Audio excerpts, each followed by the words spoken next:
Good morning guys! Good morning Negros Occidental! Kahit medyo puyat pa nga at pagod tayo, kailangan nating gumising ng umaga. Dahil kailangan nating pumunta ng bayan. Alas 8 na nga ng umaga ngayon. Dahil late na nga tayong natulog kagabi dahil kararating lang natin galing ng biyahe. Medyo puyat pa talaga. Pero okay lang, carry naman. Kailangan nating umalis ngayon dahil pupunta tayo ng bayan para kumuha ng pera at nang makapag-grocery na rin. Medyo mainit na nga kasi tanghali na.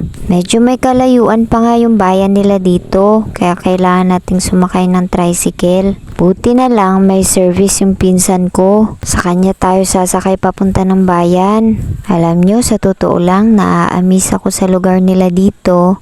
Kaya ako gustong i-vlog para meron kaming memories. Para balang araw meron akong papanoorin na mga videos kasama ko sila. Dahil ngayon nga lang kami nagkita-kita sa tagal ng panahon. At ngayon lang din kami nagkakilala. Buti na nga lang ngayon ay meron ng Facebook. Madali na lang makontak ang isa't isa kahit nasa malayo man kayo.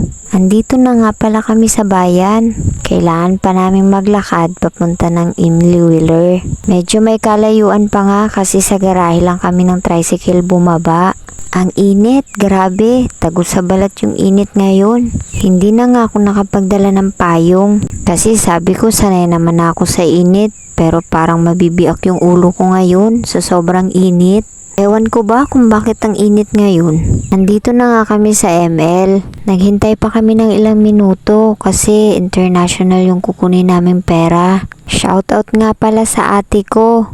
Dahil siya yung sumuporta financially sa amin para makapunta kami rito. Thank you very much ate. Daludo kami sa mga katulad mong OFW. Huwag po sana nating abusuhin yung pamilya nating nasa ibang bansa. Hindi porket OFW po sila, tumatayin na sila ng pera. Hindi birong hirap po yung dinadanas nila doon para makapagpadala ng pera dito sa atin. Kaya sa may mga pamilya pong OFW, huwag po sana natin silang kalimutang kamustahin. Nung kaninang grabing init, inulan naman ngayon. Pabago-bago talaga ang panahon. Pumasok na nga kami dito sa GNPC Corporation para dito na rin mamili. Bag nga yung una kong napansin dito. Medyo may kamurahan kaya naisipan ko na rin bumili para kahit papano meron ako remembrance dito sa lugar nila. At sakto nga magpapasukan na, ito na lang maliit yung bibilhin ko para sa bebe ko. Ang cute, 'di ba? Sigurado akong magugustuhan niya to kasi merong teddy bear. Itong itim na lang yung bibilhin ko para hindi dumihin. Sakto lang to sa kanya kasi daycare 1 pa naman na siya. Ang haba na pala ng pila. Ang dami palang taong bumibili dito kasi medyo mura. Pinila na rin nga namin yung mga binili namin para naman mabayaran na. Mga everyday neededs lang yung mga pinamili namin. Mga sabon panlaba at saka Colgate na rin. Nagpila na pala yung pinsan ko. Sabi ko sa kanya, siya na lang magbayad. At habang pumipila siya dito sa loob, naisipan ko munang maglabas at magtingin-tingin na rin. Ang laki pala ng shopping center nila dito. Tapos sari-sari na yung tindahan dun sa loob.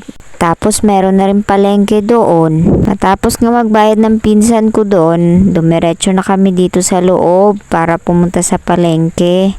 Bibili kasi kami ng bigas. Ang mahal na pala ng bigas ngayon. Huwag po kayong mag-assume na may tag 20 per kilo na bigas. Masasaktan lang po kayo. Bukod sa mahal na nga yung bigas, bumulo pa yung utak ko sa mga pangalan ng bigas nila dito. Biruin mo yon, pati pala bigas na broken. Ewan ko ba bakit ganun yung mga pangalan ng bigas nila. Sinandoming na lang yung binili ko kasi yun lang din yung kilala kong bigas. Di kasi ako na-inform na meron palang Angry Bird. Butas nga yung sako na nilagyan nila kuya kaya tinahi na lang nila. Buti na lang all in one si kuya. Bihira na lang kasi ngayon yung lalaki na nagtatahi. Matapos nga namin bumili ng bigas, dumiretso na kami sa garahe para iiwan itong mga bit-bit namin. Dahil babalik kami ulit dun sa loob para bumili ng isda. Syempre, kailangan natin bumili ng isda, mga mare, para meron tayong ulam mamaya. Pumasok na nga kami ulit dito sa palengke. Medyo konti na lang yung mga isda kasi tinanghali na nga kami. Itong malalaking galunggong na lang yung bibilihin namin. Sinuri pa nga yan ng pinsan ko kung sariwa pa talaga. Syempre, bibili na lang din tayo. Tignan din natin kung sariwa pa yung bibilihin natin. At kumuha nga ako ng 1 kilo nito. Masarap to sabawan mamaya. Masarap maghigop ng sabaw lalo na't mainit-init pa. Pinahiwa ko na rin nga pala ito para mamaya lilinisan ko na lang. Natapos nga natin ditong bumili ng isda, syempre bibili rin tayo ng mga panghalo nito. Punta na nga kami dito sa vegetable section para naman makapamili na. Syempre kailangan natin ng sibuyas, mare, para sa sinigang. Sibuyas dahon na lang din pala yung ihahalo natin mamaya para meron tayong green leaf. Kamatis at magic sarap na rin para pangpalasa. Tapos na nga kami dito sa palengke kaya dumiretso kami kanina sa bakery para bumili ng tinapay. Syempre, gutom na kaya kailangan muna nating magmerienda. Share ko lang pala sa inyo mga mare. Gusto ko sanang uminom ng malamig kaya naghanap ako ng juice na natimpla na. Kaso wala palang ganun sa kanila dito.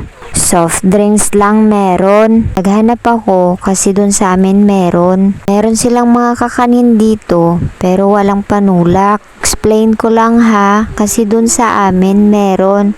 Yung pineapple juice na tinitimpla, meron kang tag 5 pesos 1 cup. Diba pag bumibili kayo ng mga street foods, lalo ng mga isaw, fishball, meron din kasamang panulak. Palamig, yung pineapple juice, yung mga ganun.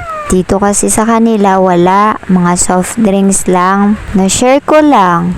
Syempre, lahat naman tayo may pagkakaiba-iba. Lalo na sa mga lugar natin. Di naman lahat magkakapareho, diba? Ayan, at pauwi na nga kami. Pagod, kaya kailangan muna nating magpahinga. Bukas ulit mga mare. Salamat!